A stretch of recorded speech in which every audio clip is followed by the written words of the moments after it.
So, this video's been a long time coming, and now that we've been getting to know Oden a bit more, I felt it was time to throw my hat into the ring of discussion. I've been reading One Piece for, honestly, I'm not sure how long, and I like to think I understand how things should work. That said, I have to admit that the situation between Oden and more specifically Kaido is a bit of a head-scratcher. Kaido and Oden share a very interesting relationship. First, it has to be said, whether or not Oden was surprised by Kaido's arrival in Wano, which is up for debate because some interpret his words to the Roger Pirates about 20 years as him explaining that he was anticipating some kind of event that would prolong the opening of Wano's borders, Oden was very aware of who Kaido was before he even attacked. Not only was he in the outside world and receptive of their news and history, but he also sailed under one of Kaido's enemies, and even a former ally in Roger and Whitebeard respectively. It leads me to question exactly what happened between the two of them when Kaido himself arrived in Wano. See, we're well aware of Kaido's policy when it comes to the strong. As we've seen with the Pirates of the Worst Generation and Ashura Doji, Kaido has an interest in subjugating powerful people and creating the world's strongest army as a result. For what purpose exactly, we don't really know yet. He's expressed a desire to begin the greatest war the world has ever seen, but to what end? And is this a desire he's always had? His focus is on growing his power for his war and dying, whichever comes first naturally. Just as Oden was undoubtedly aware of Kaido, the same could be said in reverse.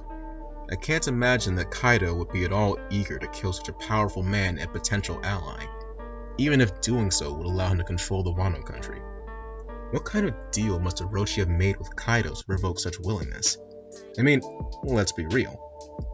Wano so far hasn't really displayed any significant advantage over the rest of the world. Certainly not one that would make it a vital piece of some grand scheme. In recent chapters, Sengoku implied that he was suspicious of the importance of the Wano country, due to the fact that a single man was sought after by two of the greatest pirates of the past era. And, of course, if it's Sengoku, it must have some story relevance. But ignoring the story context, that doesn't mean Wano is special in any regard as much as Oden himself was. It's been shown to us in the last few chapters that Oden was, in a word, an outlier in terms of the power level of the Wano country. Certainly there were characters that, by portrayal, may have been able to contend with him in a fight, but it's clear that Oden at the time was a cut above the rest. It has to be noted how Akainu refused Kizaru's offer of going to Wano to stop the emperors from meeting. Many interpreted it as the Marines being afraid of the Wano country's samurai, but that never seemed the case to me. Akainu's statement implied that they just didn't know enough about the power level of the Wano country, because news didn't go in or out due to closed borders, and it would have been a poor decision to send valuable forces into unknown territory. Especially so, given that the revelry was going on at the time. It wasn't the fear of the famous strength of the samurai, but rather the fear of the unknown. We've seen so far that the samurai have not been the most impressive combatants, but I attribute that to the strength of our main characters. They aren't weak, but they are not much to write home about either. Certainly not enough to offer as a fair exchange for a member of the Pirate King's crew. So, again, why did Kaido agree to have Oden killed? Was that a hard requirement from Orochi, who was fearful of Oden's strength? What could Wano have to offer that Kaido would be willing to trade for such a monster? I think the answer to that question will be an important part of the story to come, though I'm sure it will only raise more questions about the intentions of Kaido himself. I'm going to level with you. Kaido makes no sense to me. Of course, Kaido has always been a mystery, but his formal appearance in Wano only made it, worse. What do we know about Kaido? We know that he used to be on a crew with the other Yonko. We know he wants to start the greatest war the world has ever seen. And we know that he wants to die.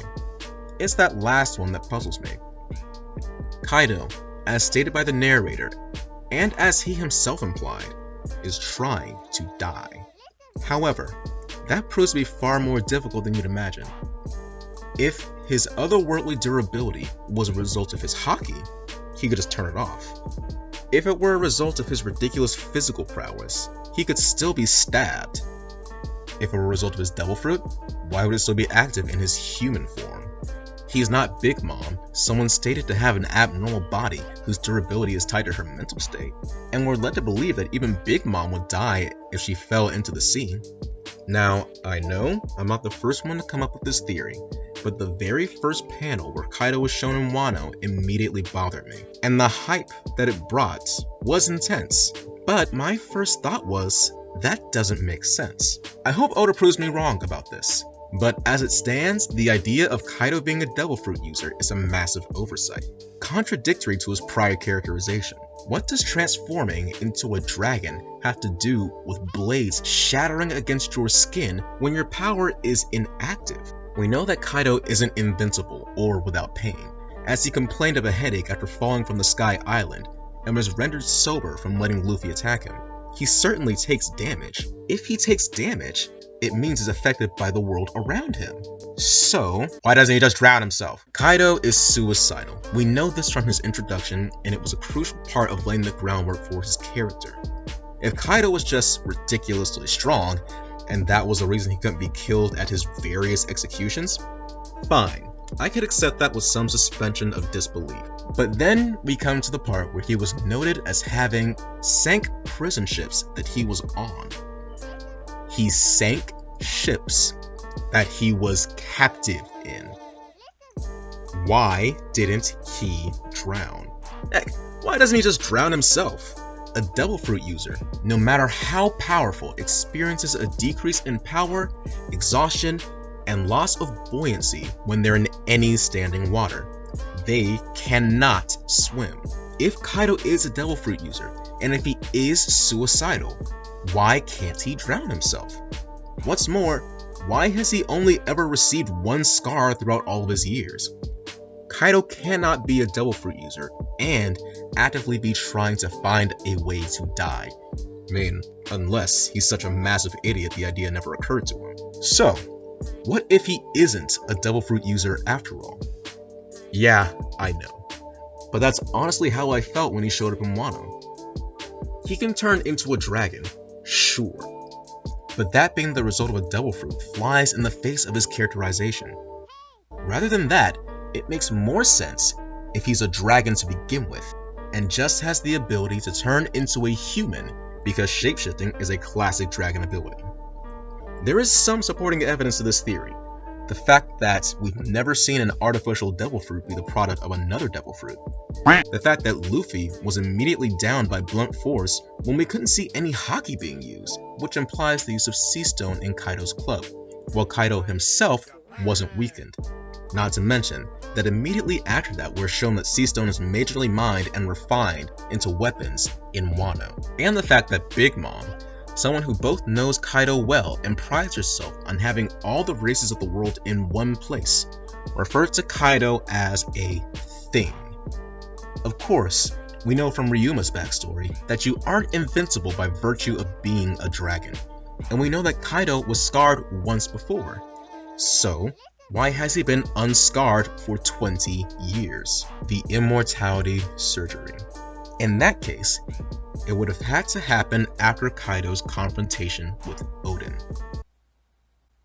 Speaking of Oden, Oden is amazing.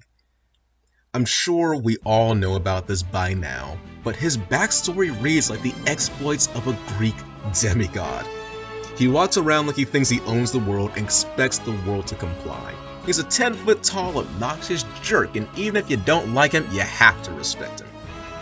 The first, and my personal favorite of his tales, is the time he, at only a few months old, flung his wet nurse across the room for apparently no reason. For those unaware, a wet nurse is a woman that breastfeeds a baby if their mother is either unable or unwilling to do it themselves. We don't know anything about Oden's mother yet, so it's possible that she was uninterested in feeding him. Or maybe she was a commoner that Oden's father Sukiyaki didn't want to associate with the family, or maybe she even died in childbirth. Whatever the reason, it led us to this feat of ridiculousness that I love sheerly for the mental image of it all. In fact, I imagine it went something like this. 空の愚かな女、結果に備えてください。おでん様、ごめんなさい。我々京都のすぐの総物は哀れ、知らないでしょ。おでんの飲み物は決して空にならない。Amazing. Oden proceeded to be such an absolute beast of a toddler that he caught 2 rabbits barehanded at the same time at only 2 years old.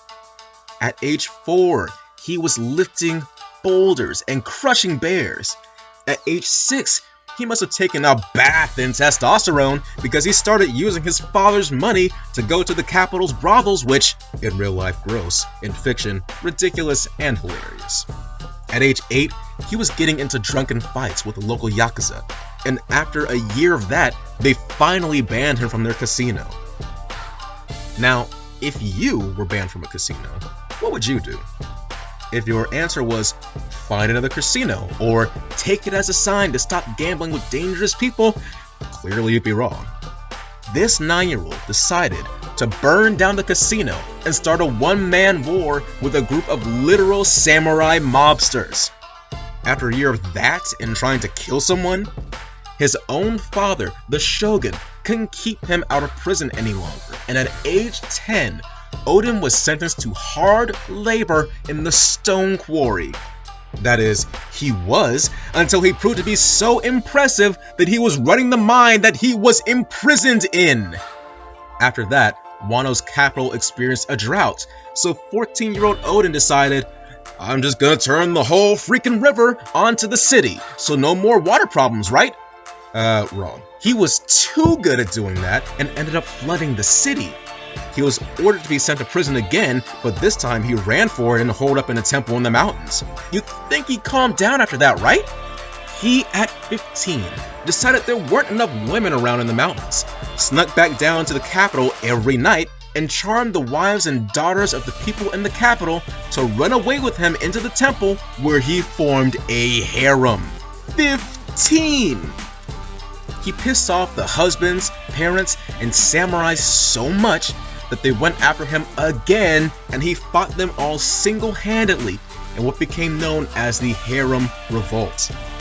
At age 18, he killed a mountain-sized boar that was attacking the capital, after preparing a bowl of food over the body of an old friend of his that was currently being cremated. Finally, his father had enough, and he banished him from the entire region.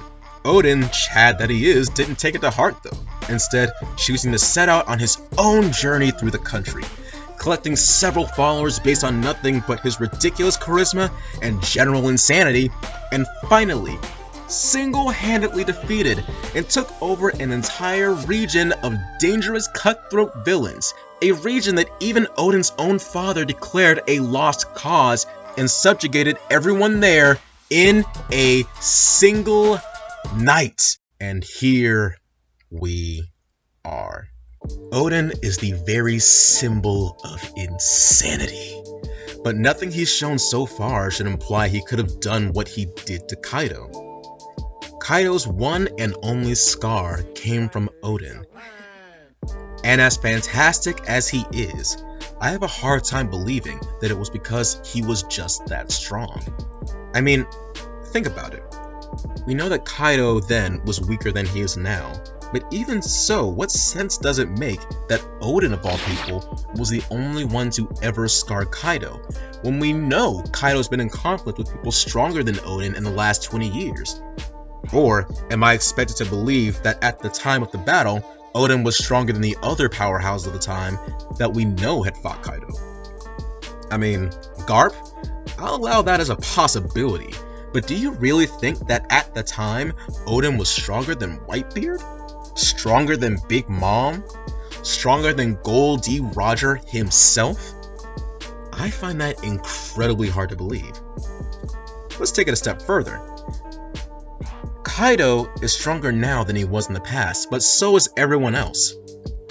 We know Kaido had some kind of confrontation with Shanks before Marineford. Now, we have no evidence to say they actually fought, but it makes sense that Kaido's reluctance to proceed to the war had something to do with Shanks' combat ability. However, the Yonko have, according to the narration, captured and tried to kill Kaido in the past. My assumption would be that the ones to do so recently were Shanks and Whitebeard, as the implication is that it had been a while since Kaido and Big Mom had seen each other. From that understanding, we can assume that Shanks attempted to kill Kaido at least once. More plausible considering he had a hand in killing one of Shanks' old friends. Do we think that Oden was stronger than Shanks is now because he managed to scar Kaido when Shanks couldn't? If we assume that Luffy's assumption that advanced armament haki is the key to breaking through Kaido's scales is correct, we also assume that Oden leaving Kaido's scar was a result of that technique. But do we also assume that Whitebeard didn't know how to do that? That Shanks doesn't? That Big Mom doesn't? So wouldn't it then make more sense that Kaido's scar was left before he became so invulnerable? Of course, I could be wrong. If you think Kaido's ability is based on a devil fruit, why do you think he hasn't tried to drown himself? And why do you think he went through with killing Oden when he left Luffy alive, someone he expressed a desire to kill? Tell me what you think, and have a nice day.